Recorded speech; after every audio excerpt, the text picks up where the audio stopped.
Welcome to Hope Through Hard Stuff, a podcast from Winning at Home. Please welcome your host, speaker, and award-winning author, Steve Norman. Well, welcome back to Hope Through Hard Stuff. I'm immensely honored to have as our guest and conversation partner today, the Bishop and Reverend Dr. Brian Wallace of Christ Church, Austin. He's also the founder and executive director of the Fuller Center for Spiritual Formation, and somebody that I am honored to call a friend. Brian, thank you so much for joining us today. I'm glad to be here, Steve. Thanks for having me. Brian, when we started some conversations, I think it's been 5 years ago, you were just instrumental in helping me navigate some kind of core discernment issues in my own life. And one of those tools that you introduced me to was something that you called the central integrating question. Can you talk briefly about what that is and what it means and why it can be helpful? Yeah, that's a great question. Thanks.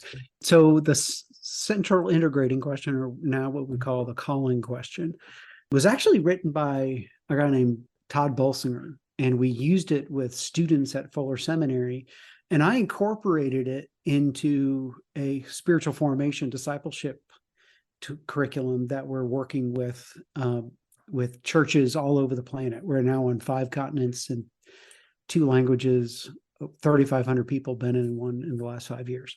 But the question is this, that at this point in your Christian journey, how do you envision your participation with God's mission in the world? And it's really important to identify a couple of key elements of that. And it starts with at this point in your Christian journey.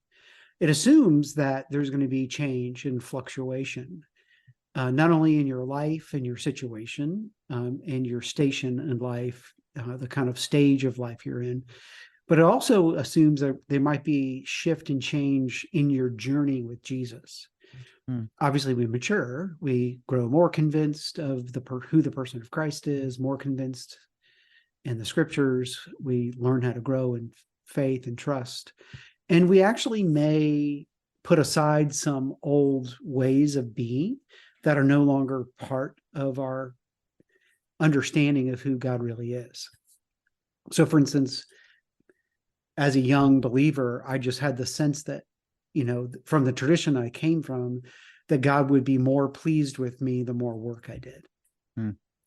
And as I've matured, I've kind of moved away from that understanding that there's, kind of learning not only intellectually, but emotionally, that God can't be more pleased with me than he already is, no matter what I do, because it's not about me.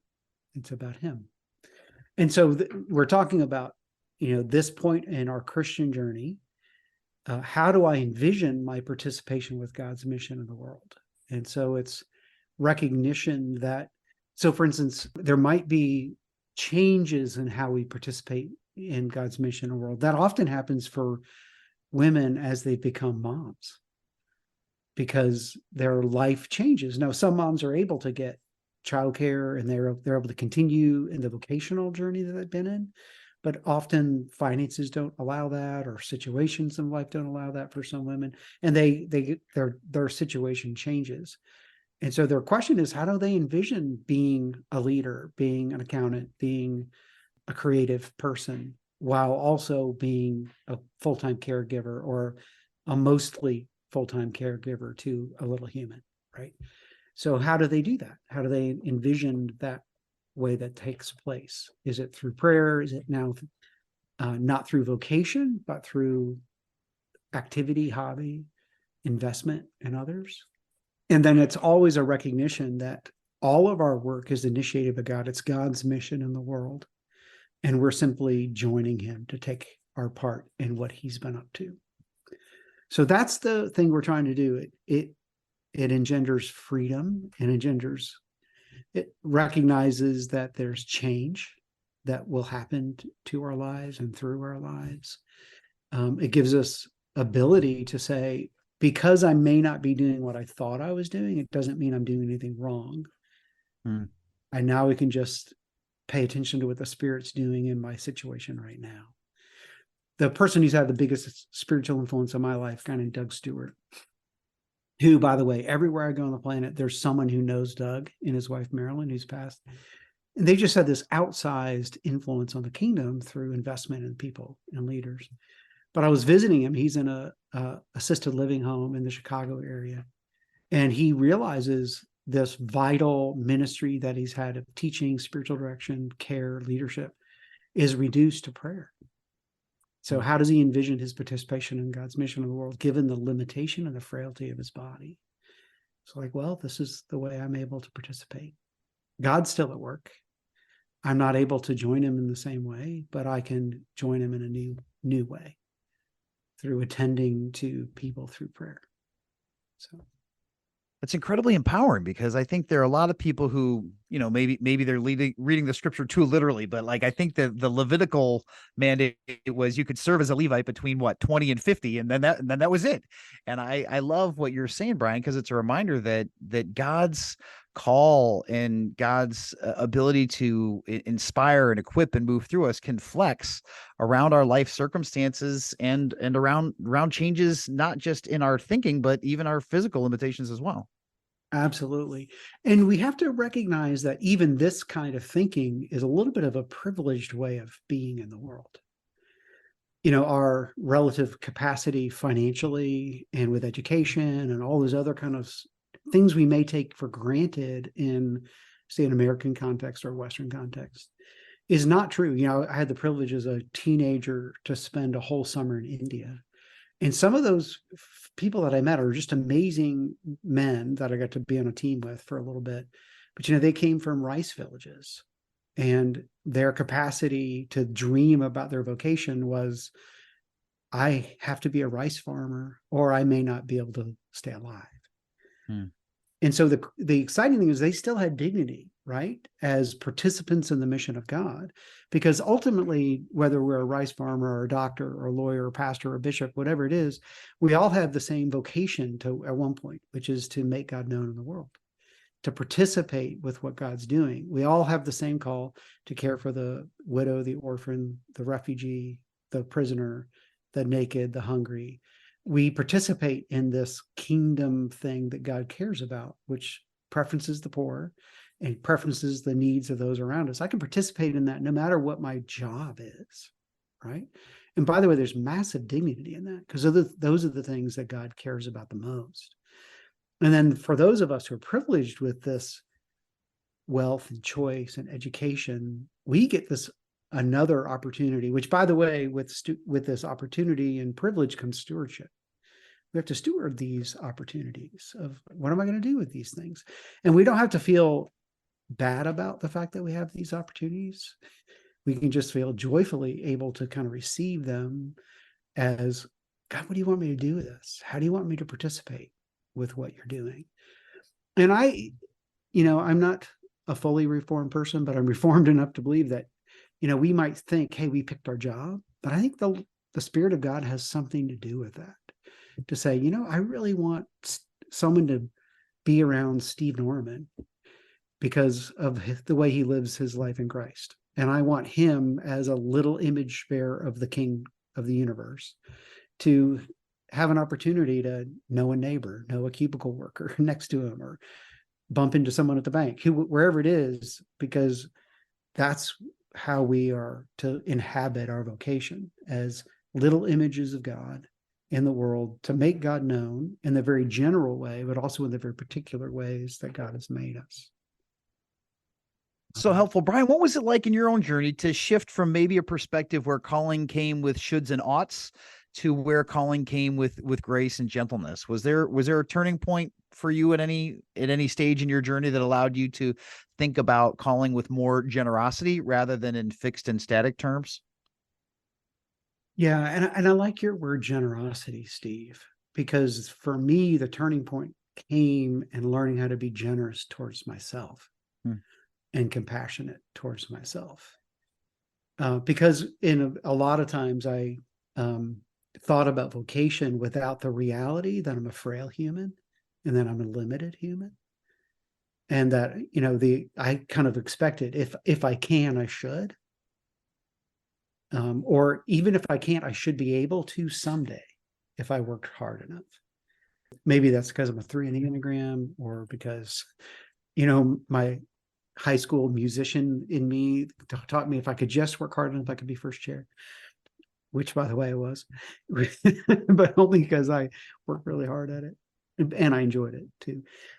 But for me, the change came in moving from what was a fairly public ministry and kind of working through InterVarsity Christian Fellowship, and as a senior leader being part of lots of global conversations with global leaders. And then I took a job at a local church in Austin, and primarily, by the way, because my kids hit junior high, and I have three boys, and so my boys needed to have their dad not on a plane all the time and just at home as they were adolescents. And so that was a hard choice for me vocationally, to realize, hey, my responsibility as a dad trumped my sense of importance and value to a mission agency. And I needed to walk away. But the even bigger piece was I went from this very public and very global ministry to a very local ministry. And that was at that church for 7 years and at another church for 11 years. And it was interesting things. While I was in the varsity, I would regularly get calls. Hey, would you apply for this job? Or would you think about coming over here? Or would you speak over there? And in this 11 years, I was deathly anonymous. No one called me. No one asked me for anything. No one invited me to apply for jobs. I was like, God, are you done with me? Like, are you mad at me? Like, have I done something wrong? And I really had to learn that that's not in the character of God to do that. That's not the way the Father God works. But that what he invited me to was, am I content to say yes every day to Jesus to very small things? Because I was very content to go to India and lose my life for Christ. And by the way, almost did. I was arrested a bunch of times and stoned for proclaiming the gospel, and a plane crash, all these kinds of things. It was like these, Pauline like stories. And I thought that's what was the way I was supposed to live. And then when life got reduced to the few people right in front of me, it's like, Lord, where's my life going? He was like, are you not willing to say yes to loving this person, to proclaiming the gospel to these people? To be present to this marriage, to be present to this child who is hurting and confused, to this homeless person who just wandered in and is needing help. And so I realized that every daily yes was a way of living out my vocation. And, I think, in John 17, Jesus even ends his life saying, I have completed the work you have given me to do. Jesus has said yes to God at every step. And he even says, I don't say anything that God hasn't given me to say. I don't do anything that the Father hasn't invited me to do. He simply says yes. And so that season was a really important part for me to say, am I content with having a life of yes to God, no matter where it takes me?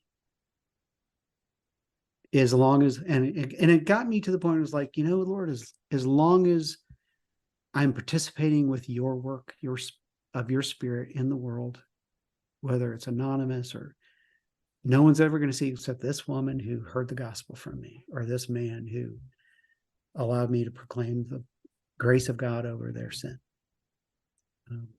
Am I content with the yes? And I'm like, God really worked. It took 11 years for me to get there. To say, yeah, I'm content. If my life's okay, no matter where it goes, as long as I'm saying yes to Jesus. Yeah, so that's kind of what happened. And I can tell you what happened afterwards. But I'd love to hear that. As you know, I did a doctorate at Fuller. And by the way, that was another yes. It was in one of these radical things. We were just praying, Lisa and I, and listening to the Spirit. Hey, what do you want me to do next? And the Lord really put on our heart that maybe I should pursue a doctorate. And we had no idea why. All my friends, and I can, in a minute, I want to talk a little bit about the nature of community and discerning calling. But my friends were saying, we have no idea why you're doing this. Like, this doesn't make any sense to us. And I'm like, well, the Holy Spirit said to do it. I'm supposed to say yes. And my friends are like, isn't that an expensive yes? I'm like, yeah, I know. I don't want to spend $25,000 either. Just this invitation to kind of say yes to that. And in the middle of that, the Lord really did something amazing. By the way, the Lord doesn't usually speak to me in dreams and stuff, but we were at one of my doctoral dissertation retreats. And the retreat leader said, "Hey, I'm supposed to ask, did anybody have any dreams last night?" And I immediately knew. I had a small, simple dream that was kind of, I know God said something to me. I didn't know what he was saying, and the dream was that I was being guided through a series of caves. And I was in the last cave, and the leader said, "I'm going to lead you out and I will clothe you." So that was just sort of the sense of, hey, God was saying, hey, I've been part of this journey for the last 11 years. I know you've been hidden. And it's interesting, that night I had dinner with a couple, and the woman's, her last name in Spanish is translated cave. And she'd done all this work on cave spirituality, and reminded me that in caves, in the Bible, there are places where people either hide from God or are prepared by God for something different. And the only two caves in the New Testament preceded resurrection: Lazarus's cave and Jesus' cave. So I'm like, this is really interesting. And the next day I got 3 calls asking me to apply for jobs. Dead silence for 11 years, and then 3 invitations, right? And so one of them was Fuller, by the way. And so it was this opportunity to kind of like, okay, am I content with whatever God does? And then because I don't need it to be okay as a human, to be as okay as a son of God, now I'm free to kind of have this holy disengagement emotionally from what's going on in my life, free to hear God ask me to do anything. Now I'm free to say yes to stuff that may not make sense to me, or feels scary, or I don't know the end result. And going to Fuller was a lot like that. Brian, it sounds like there's a lot of beauty in getting to a point where you don't need it, or you don't want it, or don't have to have it. That sounds strangely liberating, but also counterintuitive for those of us who are trained in ministry models in the West that says it's only God if it's more and bigger and fancier and better. Yeah, we've been trained that bigger is better than big, and biggest is better than bigger. and we use a worldly metric of defining those bigger and biggest things in our life. When Jesus said and watched a widow put a mite in a box and said, "Oh, that was great faith," we don't actually believe it. we don't want to do small things with love and with obedience. We want to do great things that we can tell stories about. And I think it's until we are content with a life of yes to God that we're constantly going to be fighting. Now, it doesn't mean we're going to miss God's will, because he uses people who are stuck on themselves all the time, including me, right? Right. And that's the good news of the kingdom, is that he uses people like us who are a mess. And recently, I've been reflecting on the disciples. They were a mess. They all denied Jesus. And yet they turned the whole world upside down because they were inhabited by the Holy Spirit, who invited them to say yes to things that didn't make sense to them. But the exciting thing is, someone reminded me of this painting of Paul walking through a village, and his shadow is healing people. It's like, how do you live with that identity? It's like, even my shadow heals people. It was because that wasn't his identity. His identity was a redeemed, forgiven denier of Jesus. This massive event in his life where he encountered so powerfully the goodness and forgiveness of Christ. It's like that became his whole identity. That yes was just part of that love relationship he had with the God of the universe. And so I feel very loved that I was invited by God to be in a cave for 11 years, because it invited me into a relationship with him as my primary place of identity, not what I do. Was there a moment or a season that allowed you to finally receive and surrender to it, or did it kind of come and go in waves? Was it a daily battle, or was it hard for the first 7 years and then you flipped the switch at year 8 and you were good? Oh, no. It's always a battle, right? And let me just say, I think we take our these brokennesses that we get from our childhood, we take them with us everywhere we go. Yeah. And but my friend Marilyn, I already mentioned Marilyn Stewart, she would often say that maturity isn't the absence of sin, it's noticing it faster. Hmm. So I still wrestle with, am I important? Am I doing something significant in the world? Am I living to my fullest potential? And then maturity for me is like, oh, there it is again. Let's surrender that. And let's stay in whatever God's next yes is for me. And I have to do that deliberately. Even today, this is another way it manifests. So a friend of mine who I've known a long time called up and said, hey, I really need to talk to you, and we need a place that's private because I got to say some things that are pretty intense. And I immediately thought, oh, this person's really upset with me. And it had nothing to do with me. We visited, they wanted to talk about their relationship with their spouse, and they wanted my, input into this thing. But this child in me, this brokenness in me, this fearful person in me, always assumes someone's mad. Yeah. And so maturity for me is like, will I ever be free of that? Well, I hope so. But my responsibility is not just to always try to be free of it and be mad at myself that I'm not free, but just notice it faster, submit it to Christ, and say, hey, God, there it is again. Yeah. Can you help me with it? And can you help me be present no matter what this person says? So Brian, where did the doctorate end up coming in handy? Or was God just amused by watching you waste, 5 years and $25,000? That's a really, really funny thing. So this work that I got to do in the dissertation that I wrote was all about spiritual formation. And this is this is not a story that other people should try to emulate because it's impossible, right? Don't try this at home. I got to write a dissertation that turned itself into a ministry program, that turned itself into a center at one of the best seminaries on the planet. So now called the Fuller Center for Spiritual Formation. And so that was not my intention. That was not my imagination. That was not my imagination that we'd be on 5 continents in 2 languages and serving all these people, right? My intention was, how do I say yes today? There was times when I thought the dissertation is not happening. I think remember in the middle of it, I talked to you, Steve, like, maybe I should just quit. I'm not smart enough to get this done. And the next yes was sit at your computer, read the documents, read the books, write some stuff. I had to be obedient to God said to do this. God made it really clear that I was supposed to do this. My wife thinks I should do this. I'm going to say yes to today's work. And I had no imagination where it was going.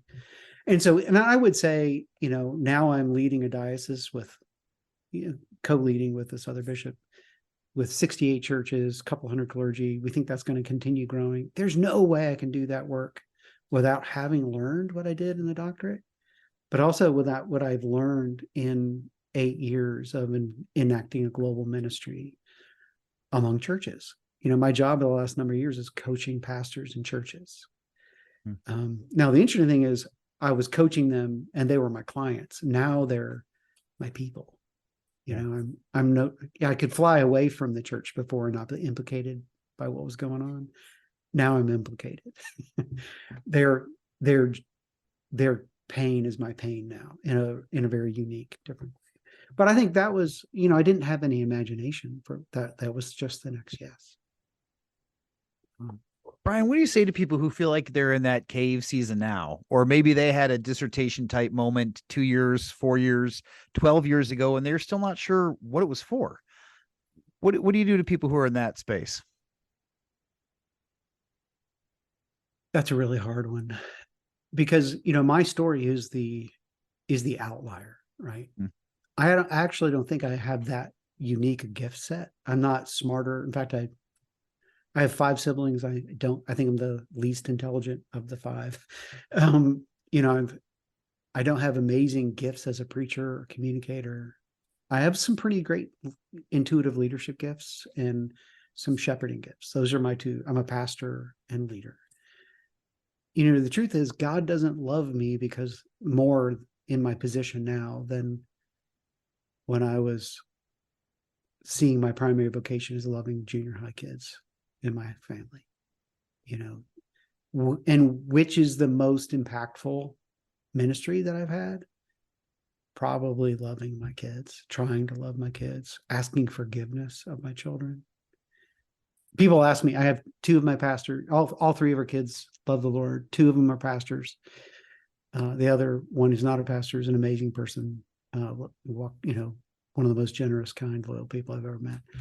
And people are like, how did you do that? I'm like, I asked forgiveness, because I was such an imperfect father and knew that I just needed to have a real relationship with them. So that's probably the most important work I've ever done in my life, most transformational in my own life and family. So it's what I would say to the person who is in that cave or is doing all the best they can, who's like, you're never not seen. Love that story of Mary and Martha. Mary's sitting at Jesus' feet. Martha's complaining. Why are you letting, her not help me? Why do I have to do all the work? And, one of the things I think Martha could have done in that moment is saying, instead of complaining and being competitive, she might have had the opportunity to say, Jesus, just tell Jesus the truth. Jesus, I'm afraid I'm missing you. For whatever reason, it was her night to cook. Sometimes it's just our night to cook and we can't sit at Jesus' feet. Right. But she was like, I'm afraid I'm going to miss your will. I'm afraid I'm going to miss your teaching. I'm afraid I'm not going to become who you want me to be because I have to cook in the kitchen. I'm going to miss some gold that Mary's going to get. And I think if she had said that, Jesus could have assured her, look, you're never going to miss me.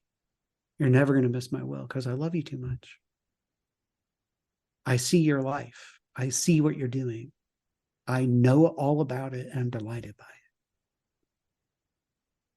it. And I think Jesus ultimately, in his own way, invited Martha to just be at rest. I see you working, and you're not overlooked. I care about you. 99.9% of us will pass from this world, and no one will know we were there 100 years from now. There's no cup of cold water given to the poor that's missed. There's no small act of faithful love to Jesus that's missed. The greatest person I ever knew was my grandfather. 6th grade education in upstate Vermont. He was a dairy farmer. But he spent the last parts of his life taking care of mentally and physically handicapped people, disabled people. And he just gave them dignity. Visiting him was a little odd. I went and hung out with him once, and he was in a barn painting a brand new chair, like a kitchen chair. I said, Grandpa, what are you doing? It was like, Charlie likes scraping paint off stuff. And we ran out of stuff for him to scrape. So he was doing this crazy work. And he said, here, take that wagon and go to all the farms next to us and get all their screws and nuts and random bolts.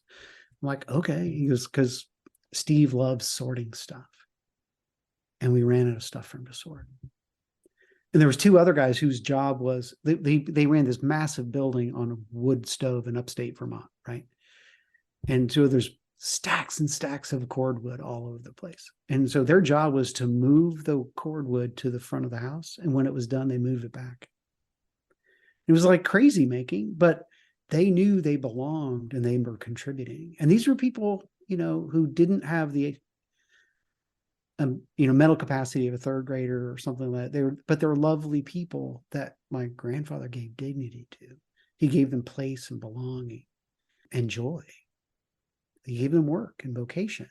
And it's like, I think my grandfather far exceeds any work I will have or will ever do. I'm way more educated. I get to get way more notice. I have 4 names, the Right Reverend Dr. Brian. He was just Steve.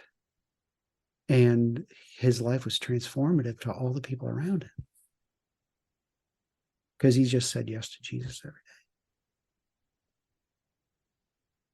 every And I love that, because that's an act of worship. That's an act of love. That's an act of surrender. And I think that on my worst days, I get caught being transactional with God, right? Like Mhm. I'll do these things and I'll give these things. And when I do, I expect, these things on this timeline. And God's not obligated to bend to ours, and doesn't, not because he's trying to spite us or shame us, but because he wants to give us something greater than what we can imagine or have open hands to receive. That's right. Now, all that said, there's nothing wrong with working hard on asking the question and trying to discern, Lord, what do you want me to do with this life? You only have one. What's the yes you have for me? How do I steward this education, intelligence, finance, the family that I've come from? How do I take all of that and turn it into your glory? That's a great question. And some of us are going to do that by becoming doctors or lawyers or moms or bankers or tennis players or whatever it is. And we can say a joyful yes to that, knowing we're in the center of God's will. And a lot of people ask me, how do I discern that? And now I think starting with your passions is the wrong place, because most of us are not mature enough to not let our passions run away with us. My passions were in ministry, but because I really wanted to be famous when I was 20, so that wasn't a good place to start. But one of the things I would say is start with community. One of the things that we have a tendency to do is lie to ourselves, but our community, if they love us, won't lie to us. And so it's been really fun to see a community come around someone and say, this is who you really are. I know you want to be that, but this is who you really are. Or yes, you really are that. So for instance, I've seen some preachers, really gifted preachers, where a community said, hey, dude, when you open the Bible and talk about it, God comes alive to me. And I really understand the scriptures in a way that's really helpful. I think you really need to do this. But what happens when a community tells a pastor with that kind of gift then that ability to preach is a gift he's received, not a possession that he then wields. Because, by the way, all of our gifts end up going away. And if we're owned and defined by this thing, like preaching, when it stops, we can't live with ourselves. Where do we go? Who are we? Yeah. My grandfather, my stepdad is an amazing person. My dad was an admiral in the Navy. He passed away when I was 16. And my mother married another person who was an admiral. And he's an amazing human being, loves the Lord, but he's now 89 years old. And all of his admiral capacity is starting to not be there. So who is he if he's not an admiral? Well, he's a dearly loved child of God. And so we can't be defined by what we do. We have to be defined by our relationship with God. So when we're told by a community, this is who you can be, and we can receive it open-handedly as a gift and lean into those things for that time being.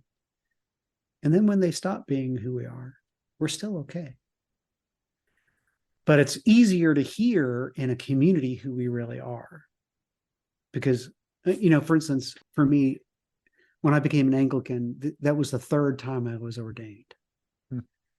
But it meant so much more in my life, because it was the first time a community discerned that I was set apart and called by God. We had a parish discernment committee that said, they examined me, spent 6 hours in conversation and prayer with me, and then said, yeah, you're set apart to do this. And the first two ordinations, I signed my own ordination certificate because I was in charge of it in those spaces. Okay. And when I became, in a varsity staff at 22 years old, it was kind of a self-directed, I'm going to do this. Right. And the gift of a community naming us, seeing us for who we really are, saying, hey, this way that you are the image of God is beautiful. And you should be that. Yeah. No matter what that is. Maybe it's as a painter, as a gardener, or, someone who is a farmer, whatever it is. Hey, that's a beautiful thing. And we need our community to name the beauty in us. And it's so much easier to be who God called us to be when a community is around us saying, yeah, that's it. Yeah. Go, Steve, go. We love it when you're like this. And it's easier to believe it over the long term when it comes externally than when it's something that we drum up within ourselves. Mm-hmm. That's right. That's right. So good. Well, yeah, go ahead. So I would say this too. So that, studies say that the average high schooler now is going to not have one career, but maybe 4 or 5 careers. Now, the interesting thing is there probably will be some coherence of how they inhabit those careers. Does that make sense? So one of the things we should do with our communities is look for the way we inhabit it. In that calling question, it's how do you envision? So a lot of times it's, for me, in every role or job that I've had, I've always shown up as a pastor leader. Not permanent. I teach some, but that's not my best gift. My best stuff comes when I'm leading and shepherding. And so, that's who I am. Now, I could have named that when I was 25, but I'm paying attention to the coherence. The people that are in my life who know me the best say, that's who you are when you come alive and when you image God best. So we can look for that coherent, who am I? My friend Amy Drennan, for instance, you know her, Amy, I think. The way she identifies in this thing is she shows up as a coach all the time. She's been a marriage and family therapist. She's been a seminary professor. She's been a university staff person, but she's, no matter what role she has, spiritual director, she shows up as a coach to some. That's how God made her. And that's the way she images God in the world. And that's a beautiful thing. And so kind of knowing some of that, but she's discerned that over time and in community. That's so good. Well, Brian, you've given us so much to think about. Thank you so much for sharing of your insight and your encouragement and your reflection. I know it's been in a helpful frame for me, and I'm confident that it's going to be the same for others. Thanks, Steve. It's really good to be with you. Likewise. Thanks for listening to Hope Through the Hard Stuff. If you liked what you heard, please remember to subscribe to it, rate and review it, and then share it with others. Winning at Home offers hope through counseling and coaching, motivational speaking, community events, and other media resources. If you believe in what we do and want to support us in our mission, consider making a donation at winningathome.com.